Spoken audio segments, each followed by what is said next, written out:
Ladies and gentlemen, please help me welcome Mr. Koste.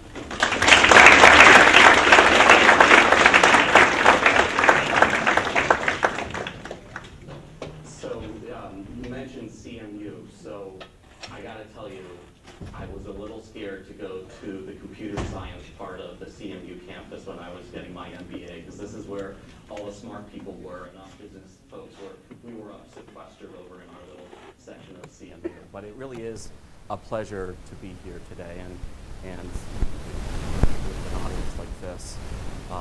This is going to be a good hour roughly. Now, I like to do things interactively, and well, first, let me just get a check from the back. Are we okay on the mics? All right.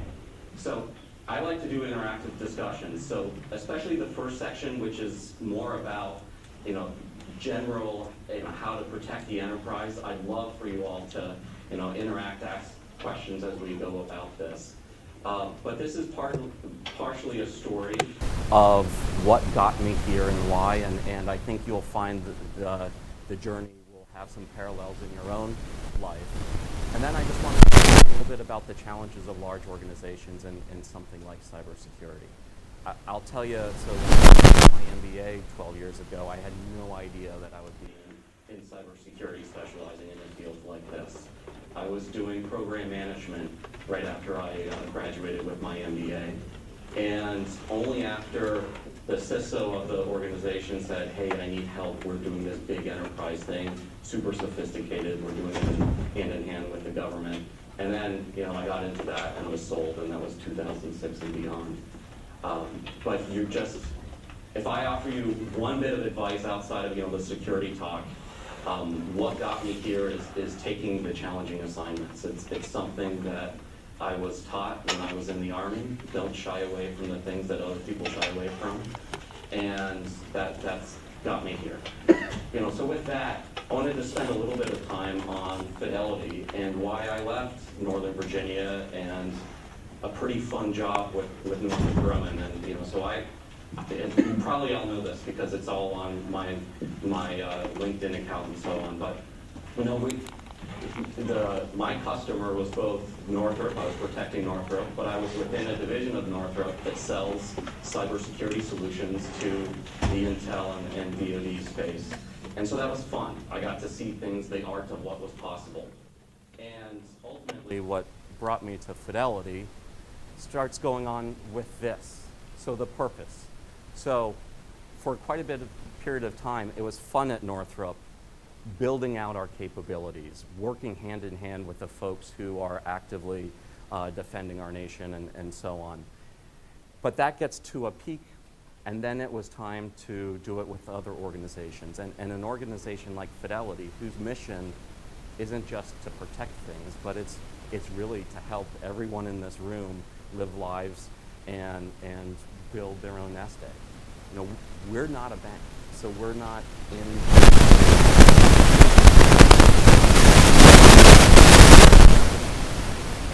working for an organization like that, it really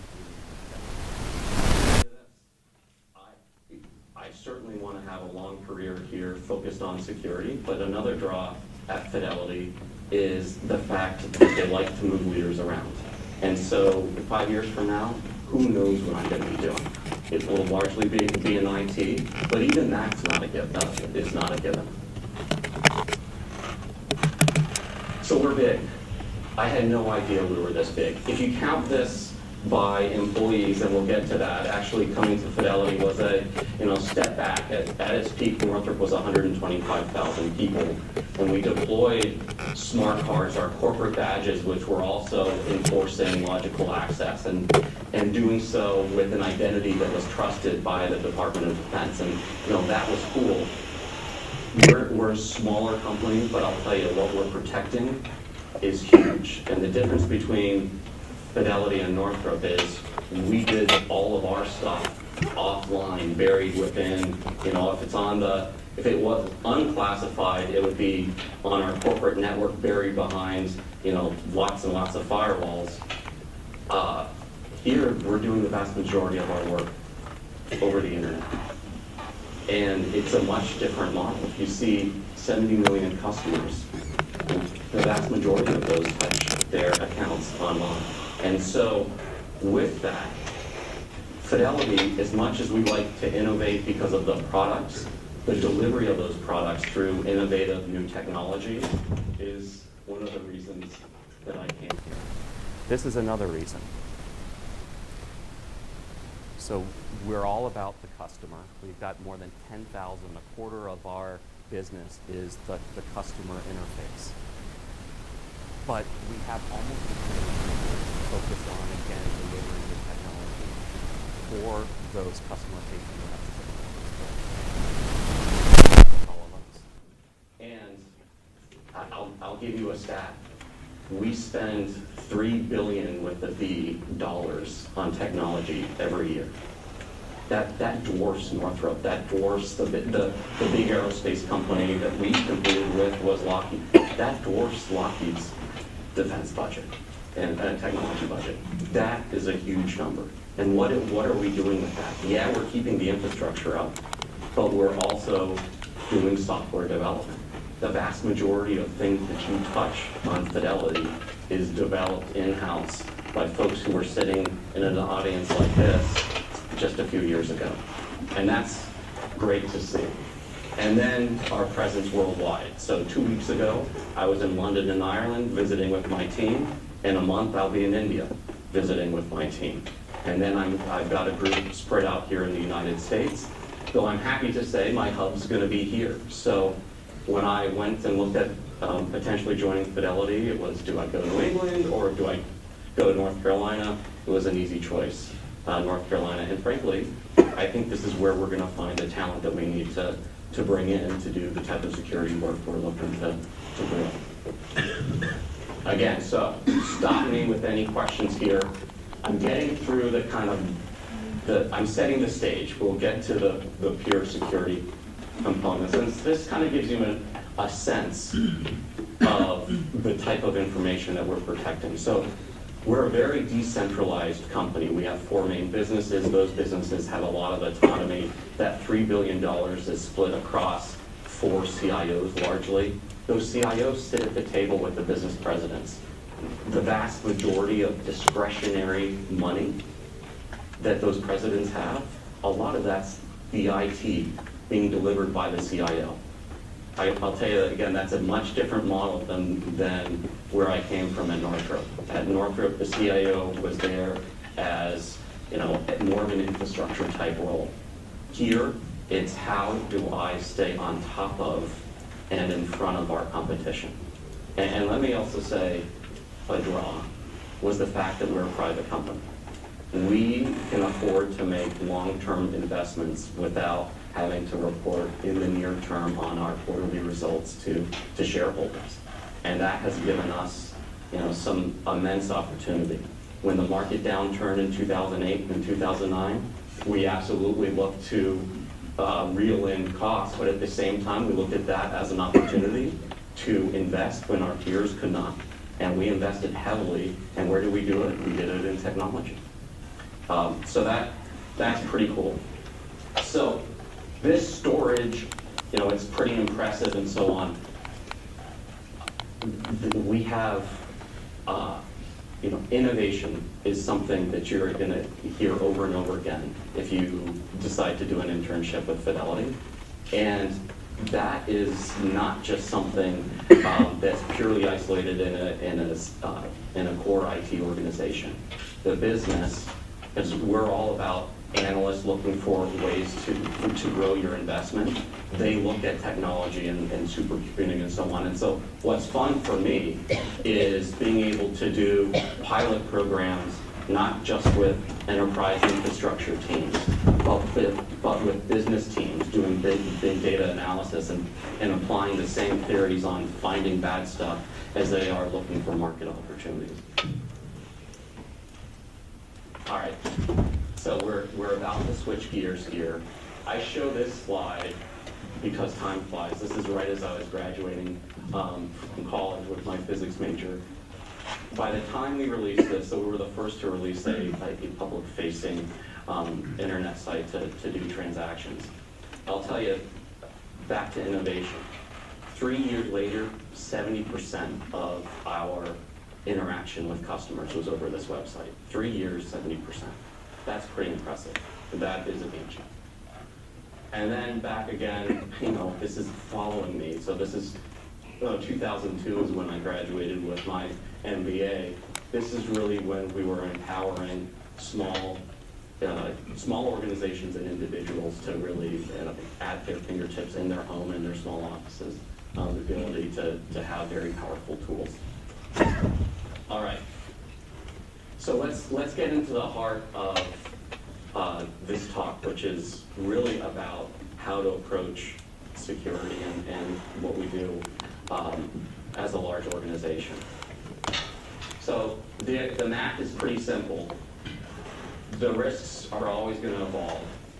The rules have changed, and believe it or not, I looked back over the last 5 years or so. On the rules front, it's been pretty static since the 2010, and we'll get into my theory on why, but certainly new thinking. So my pet peeve is security organizations who have the label of just saying no. And if you're going to get in the field of security, you need to get used to that, because that's kind of out of your power. But you're a lot of times brought in at the very end, and you're the one breaking bad news of, we can't do it that way, despite the fact that your president wants you to go live in 2 weeks, and this is a big deal for the business. But that said, we also get in our own way.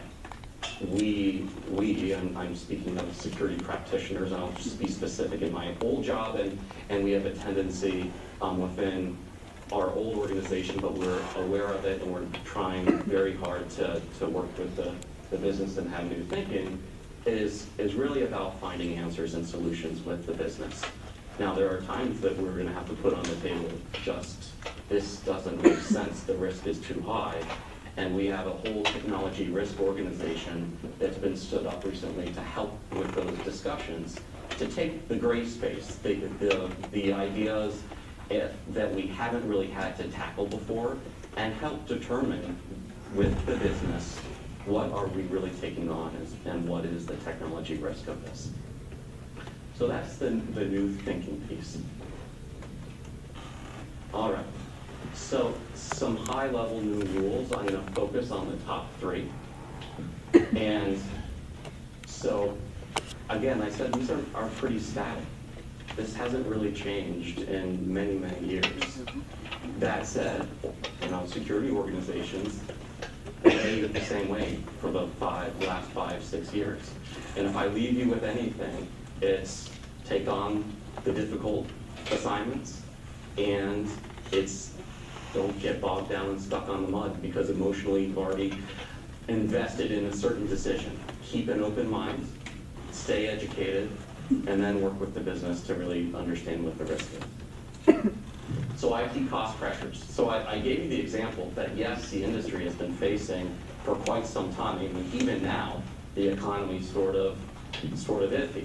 So cost pressures aren't going to change, which means that the CIOs are going to be always under pressure to innovate. And when you hear innovate, that means find ways to spend, to do more with less, essentially. That is the old way of thinking. We got to get out of it. We have to get into the how do we stay ahead. But cost pressures, we're going to be there for quite some time.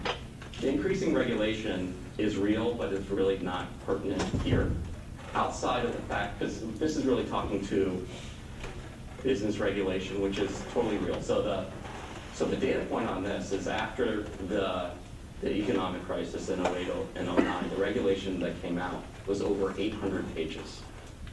The regulation that came out after the Great Depression was 4 pages. So there is going to be a fairly significant tax on organizations to try to figure out what this all means as we unravel those 800 pages. And that's not going to present itself overnight. That's going to be many years in the making, which feeds into the cost pressures regardless of what the economy does. But the new technologies and the internet everything, especially the internet everything, we're gonna get to this, but I'll just get right down to the punchline. It's really hard to separate work from personal life these days. And that's just accelerating. I used to complain when I had a BlackBerry. And it was the old brick little BlackBerry, and I thought it was very cool because, I mean, not too many people had these BlackBerries. And people can send me email at work. Then it went to the VPN. And now it's bring your own devices and so on and so forth. And frankly, you know, when you get to bring your own devices, it's really hard to remember, am I sending this email from my work account or from my personal account? And so that's just getting worse, and more things are getting connected, and that really becomes the challenge here. And you know, we'll get to it another time. And then the growth of cybersecurity issues. So the growth in cybersecurity issues, I believe, is a factor of the fact that there hasn't been a curriculum for cybersecurity for quite some time. We were building things for the last 40 years to talk to one another and do so as efficiently as possible. And cybersecurity was largely an afterthought. The money went to getting things done faster. And only with the presence of, oh, there are really people who like to take advantage of that. And we had to unravel 40 years of trying to get things to talk to one another. So this really comes as no surprise to everyone in the room, but we still are behind in terms of having people like yourselves who want to get into a job that's part of a cybersecurity solution as opposed to a development solution. And so and they can go hand in hand, and what we're trying to do at Fidelity is have people take jobs that go back and forth. They have a role as a security specialist, especially if you're in computer science.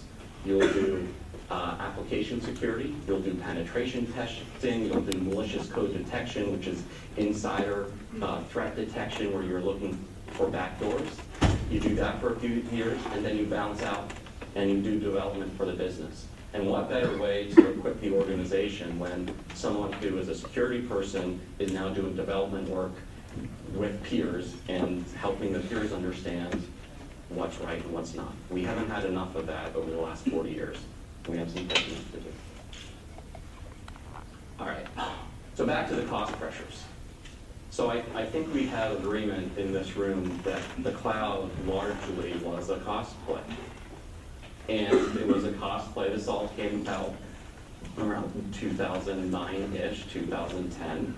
Now, the adoption was largely internal clouds, but for small organizations and so on, it was absolutely an outside cloud. But I'm here to tell you today that there's very few individuals and even fewer organizations that specialize in cloud-based security. And what I mean by that is helping organizations migrate to the cloud and do so securely. So I've over the years been working both with our own internal folks within Northrop and Fidelity, and then outside folks.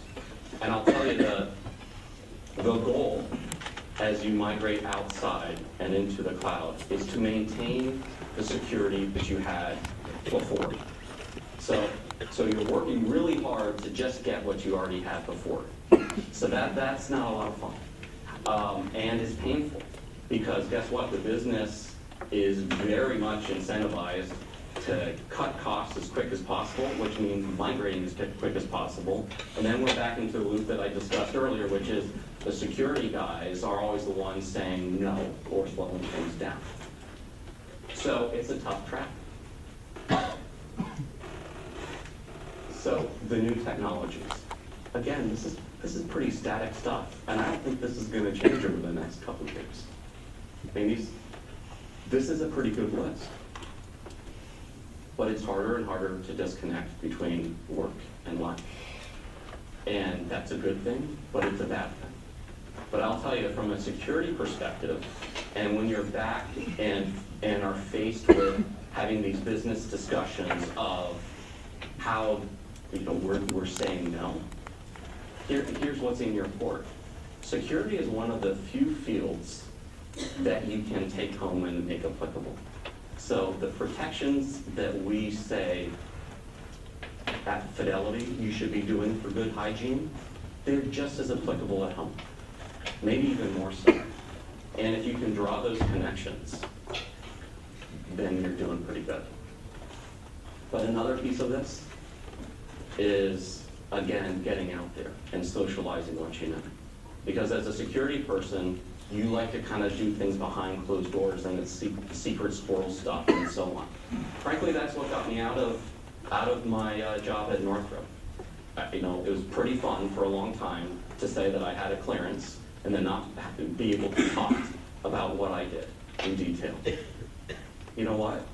That doesn't promote the type of wholesale adoption of good security practices that is frankly enticing about a Fidelity, because we are looking to get as many people educated on this as possible.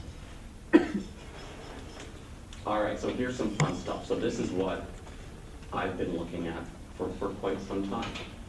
And this is my short list.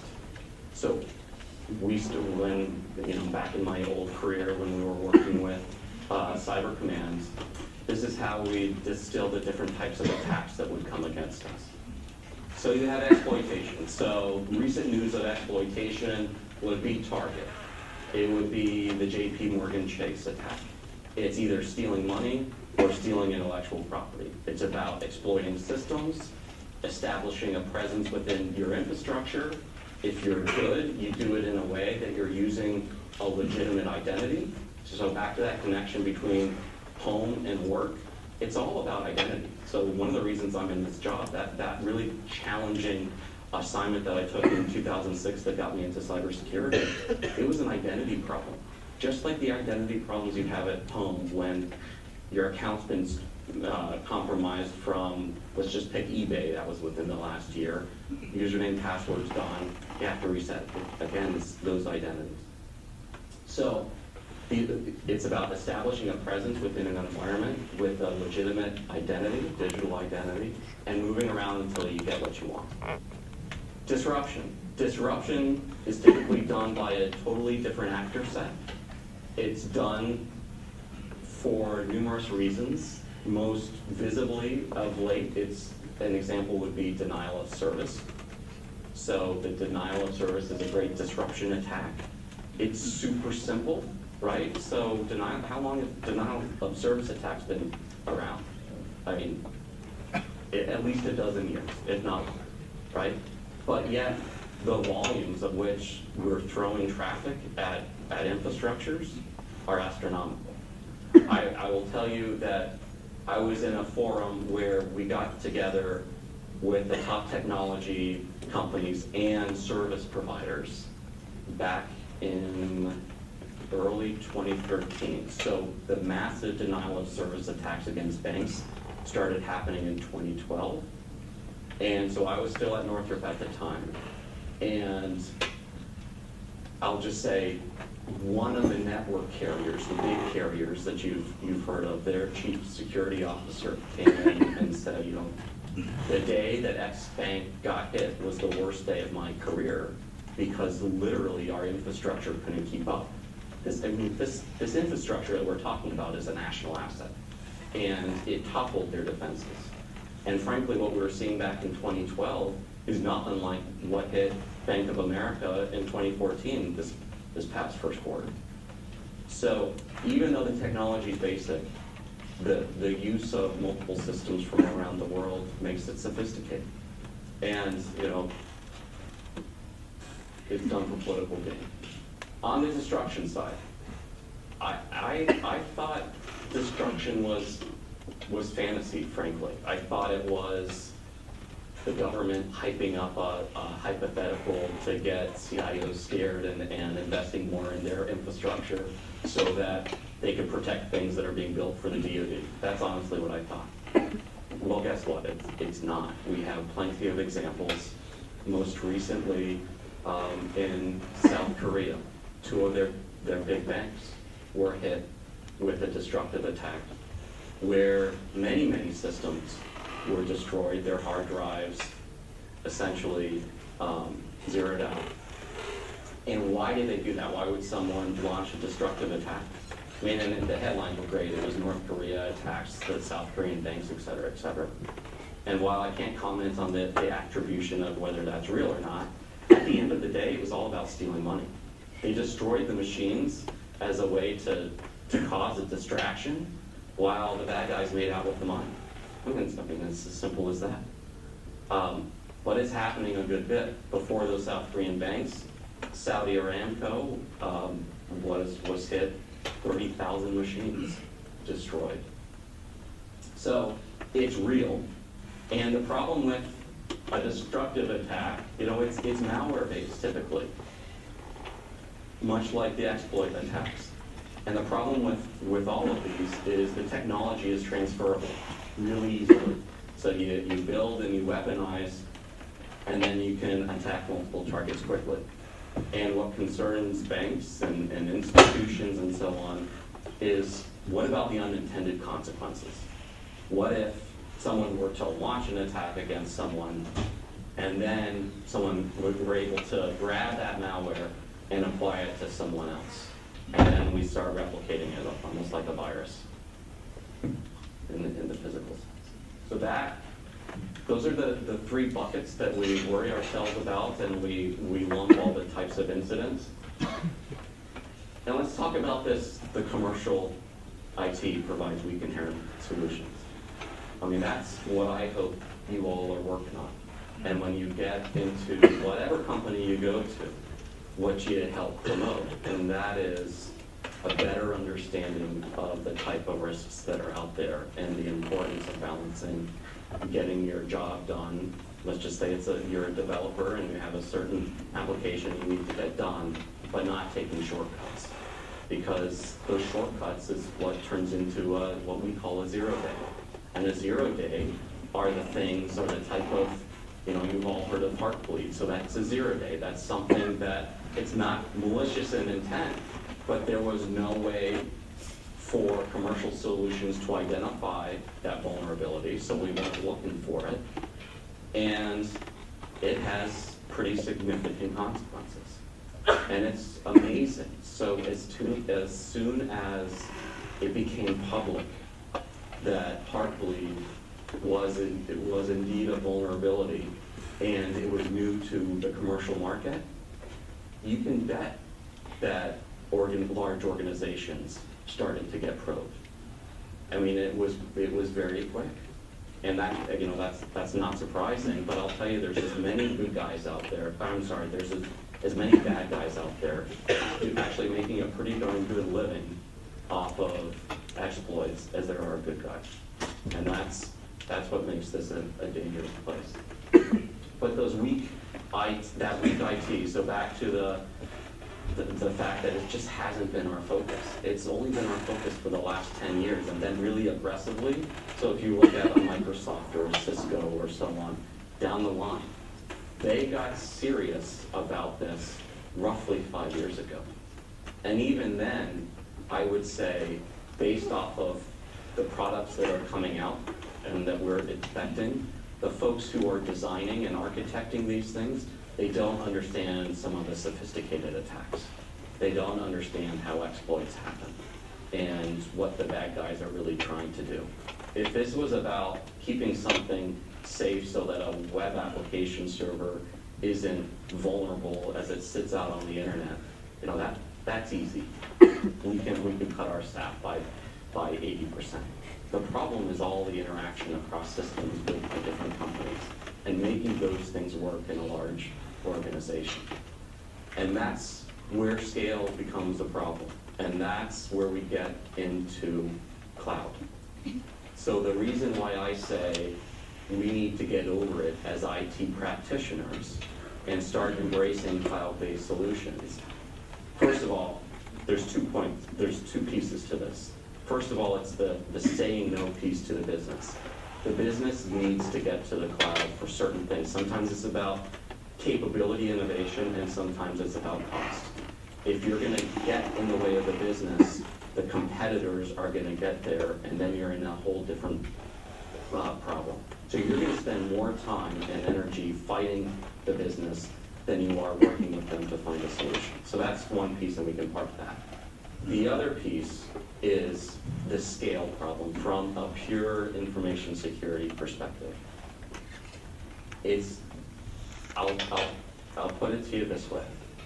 Only Fortune 500 companies really have the resources at their disposals to make this a fair fight. But where's our economy? Our economy is not driven by Fortune 500 companies. It's driven by small and medium-sized businesses. And frankly, those small and medium-sized businesses cannot afford the tools to be built and staffed inside their walls to go and fight a fair fight in this. And so that's where you need the scale of cloud. And that's where, if I were a betting person, I would say you're gonna see some really fantastic opportunities is the cloud-based security solutions. Cloud-based security solutions and companies who are helping large organizations migrate to the cloud. So, let's talk a little bit more about how attacks happen. And you may have seen this. So, I hate Lockheed Cyber Kill Chain. I was competing against these guys when they came out and branded the kill chain. And we were really the first to get smart at this, and we were protecting our customers in the government by not going public. Or at least that's what my team said, and I think they were just caught flat-footed and that was their excuse.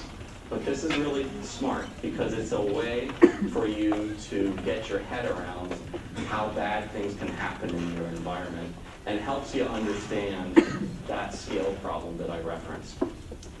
So you've got two components to an attack against you as part of this kill chain.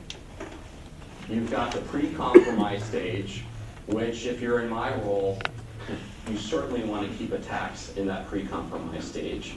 In the post-compromised stage, that's when you start having a bad day, and that's when you start waking up your bosses and they start figuring out, do I have any customer responsibility with this? I can tell you I'm very happy with our capability at Fidelity, and I can't go into any details, but I'm smiling because we have the resources to fight this fight. But this type of threat and the tactics used by advanced adversaries, it's a sophisticated discipline that is the advanced persistent threat. Again, I hated that term. I hated it until recently because as soon as you say it, you kind of understand the category of threat that you're talking about, and that has its purpose. But on the pre-compromised stages, you've got first reconnaissance. Reconnaissance is an example of this is understanding who you're going to launch an attack against, and this by advanced actors can be scary, sophisticated. This can be, with social media, and your companies need to get out on the internet and know who your interface points are. It's really easy to craft sophisticated messages now that are in perfect business context. It used to be, my uncle's in Africa and he needs money and it's not even in English. Now it is coming from a customer, or appears to be coming from a customer, relevant to your job and time sensitive. And so that's what bad actors are doing in the reconnaissance space. Then once they figure out how they're going to target you and who they're targeting, then they weaponize the vehicle that they're going to use to deliver to you. And that's going to be largely based off of who they're going after. And the two choices, is it going to be an email with an attachment? Or am I going to set up a website? Am I going to go and compromise a website that's legitimate and try to get that user to go and click a link within that website? So you can get an idea of how these attacks have evolved. it used to be 99% was all an email attachment. And then organizations started to get pretty good at defending against email attachment-based attacks. So then they moved to attacks with a URL. And again, they're luring business people to go out to a website, and it's not a website that doesn't make sense. It's a legitimate website. And when you get hit by something like this, you have no idea as an end user. So my team who's doing the incident response, it's not like they can't get mad at the end user. They can't say, oh, you've done something illegitimate here. So then it goes to the delivery. The scary thing about the delivery is you can spread this attack out, pretty efficiently. So once you've done your homework and done the reconnaissance and the weaponization and have a good idea of what the attack looks like, you can replay this thing over and over again and get great effects. So it's rare that an organization, if you're targeted by an advanced attacker, just gets hit independently. So this is where the cloud can come in. If you're gaining intelligence from a source who's serving multiple people, and they're serving multiple people who are relevant, who are in the same industry, you start to get economies of scale. And then you get to the exploit piece. So this is malicious stuff ends up on the end user's machine and opens up. Now, typically, that malware is installed because the user has admin rights on the box, and that malware can go right in. But that's not the only thing that's not necessary these days. Malware, by all means, does not depend on admin rights. So those first 4 steps seems like a somewhat complicated process. I'll tell you, in sophisticated attacks, from the time there's the initial reconnaissance to the exploit occurring can be less than a half an hour. So think about this. Someone in another part of the world, typically in a different continent, has no idea what they're going after and then starts doing their initial probing. They start doing their initial investigation as part of that reconnaissance. Less than a half an hour later, they've exploited a machine within your environment, and then we get into the not so fun spot. And that's the post-compromised stages. And those post-compromised stages is when they establish a command and control channel. And that's the first time when you really start saying, okay, so stuff is coming out of my network. First, they've established, think of it as a VPN tunnel from their machine onto your machine within the environment. So all through your perimeter defenses, they're stuck right onto that machine. And then they move around, and that's where we get from 6 to 7, the actions on objectives piece. It depends on the actor and what they're going to do. Sometimes they go right after intellectual property, so back to the point to the top of this. If they're looking to exploit, they're looking to steal money, they're going to go right to systems that they have a pretty good understanding by naming conventions and so on, what to look for to go after money. Or they're after intellectual property, and in that case, they try to stay under the covers using identities that are very legitimate, and those are really hard to find. And so the job of my organization is to find things, because it's certainly not realistic to say Fidelity isn't going to get attacked. We get attacked all the time. But we want to keep things over here on the left and not let things get out of control. So I want to pause here and ask if there's any questions. And for the folks who are online and watching, I'll replay the question and we'll go from there. Anything so far? You're following? Okay, go ahead. What's one of attachments? I know about .exe files. Are there any .dot files that could be executable? Yeah, so the question for those who didn't hear that is what type of attachments can be a malicious. So I'll give you a couple examples, and that's a quick Google search, but we strip a good number of attachments. Zip files are the super easy ones. So zip files are big time. Really great place to hide malicious code. And then certain image files are also pretty dangerous, believe it or not. Other questions? All right. Again, the takeaway on this guy is the insufficient skill. And this is where cloud comes in, not just for the business, but for us security folks. Okay. So, back to that Gartner quote, it's all about price. Well, here and now anyway, it can't all be about price. So here's my analogy. So in at Fidelity, I talked about $3 billion IT budget. That's a pretty significant IT budget. Let's just say core technology gets 10% of that, and I'm just making up rough numbers here.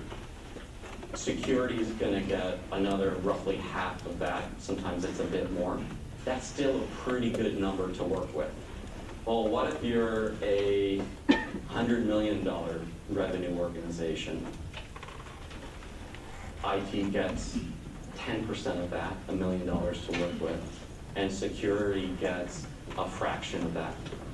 You're just, to find the advanced attacks, you need systems that if you're going to build it in-house, they're $1 million plus systems.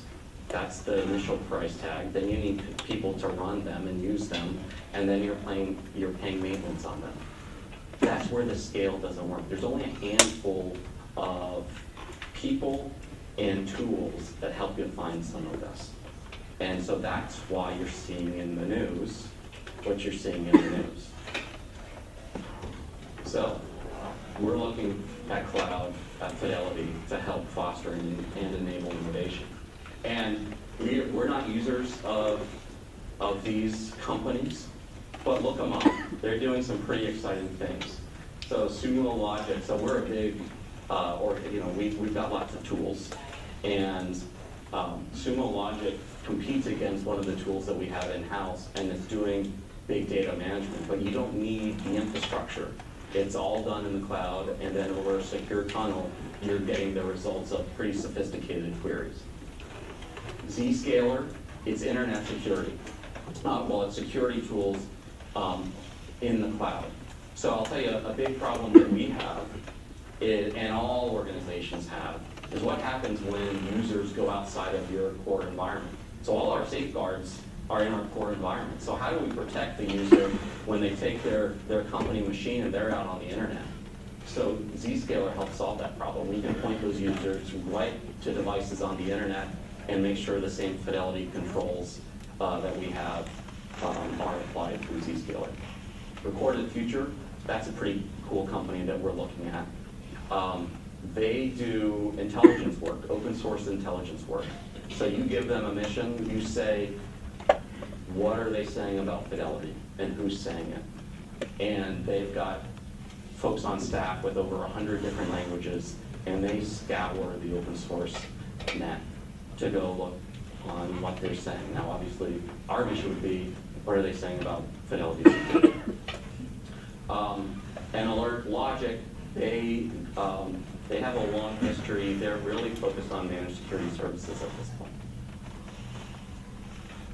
All right. So my family actually joined me here, and I will tell you that what's made me the most nervous in this talk is my 12-year-old, at least before this presentation, was thinking he wants to get into cybersecurity. We'll see what happens after this presentation if I turn him off of this. But my better half came up with this, and I thought it was brilliant. So we were talking about how do we position ourselves, and when we talk to senior leadership and present the problem of security, when, look, nothing is given, right? Given the challenges that we're faced, you can't guarantee anything. But I will tell you what's great about Fidelity. If you ask your question, so as we approach cybersecurity, where do we want to be? We want to be running the front of the way. We want to be putting the resources behind this and the commitment at all levels to do this right. so that if we do have a bad day, we can look anyone in the eye and say, we did everything possible. So with that, we have a little bit of time here. I'd like to open it to additional questions.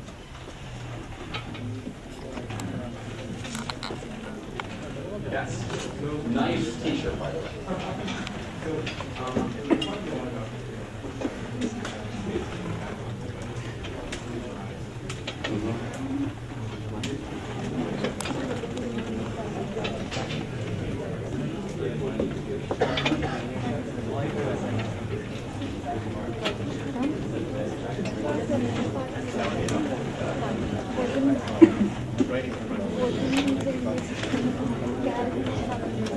All right, so the question is, so I made the point that Fortune 500 companies are really the best positioned to fight this themselves, purely, as an organic organization. But what if you are a startup? What are you going to do? What's best practice?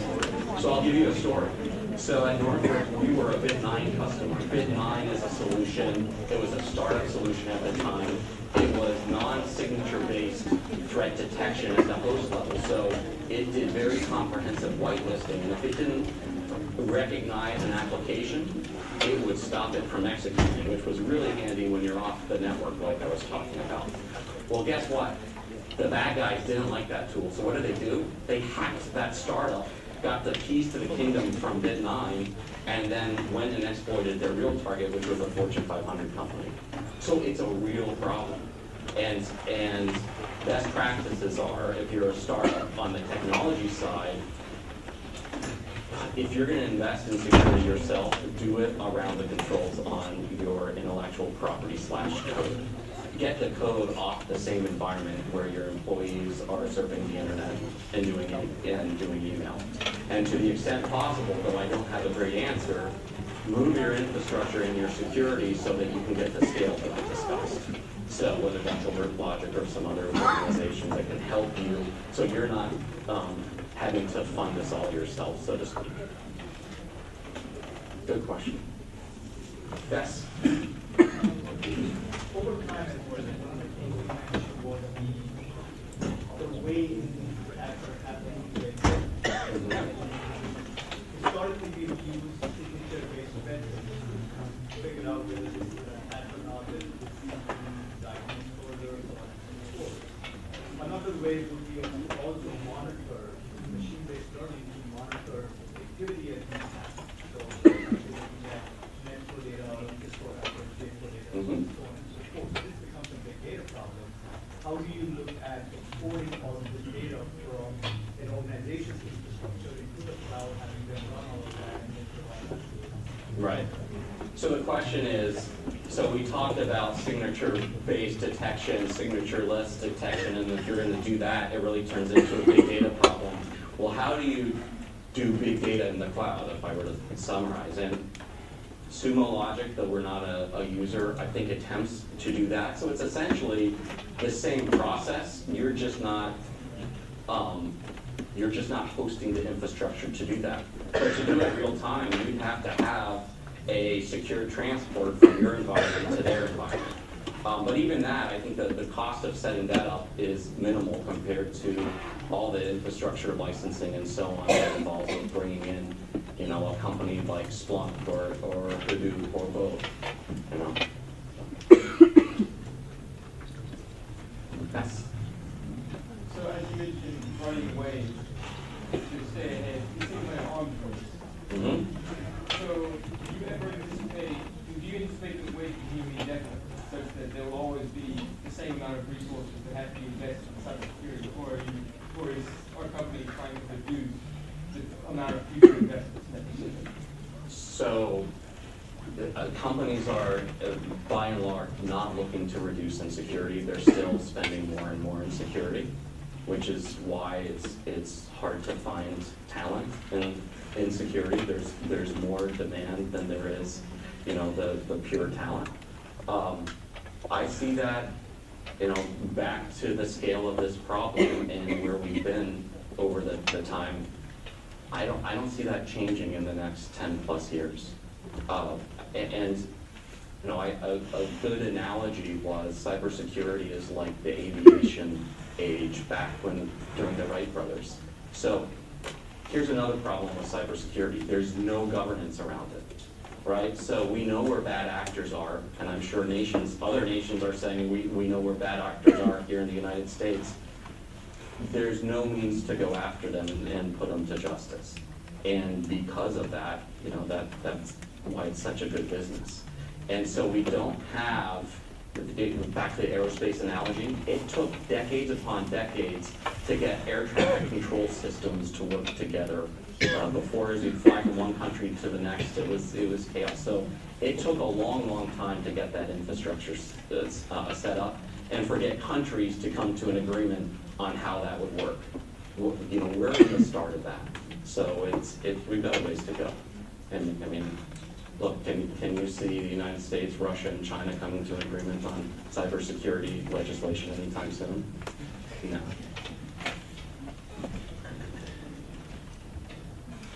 Other questions? Well, hey, this has been a lot of fun. I appreciate it. Hope you got something out of this. And come to the next Fidelity Forum. So appreciate it. Have a good day.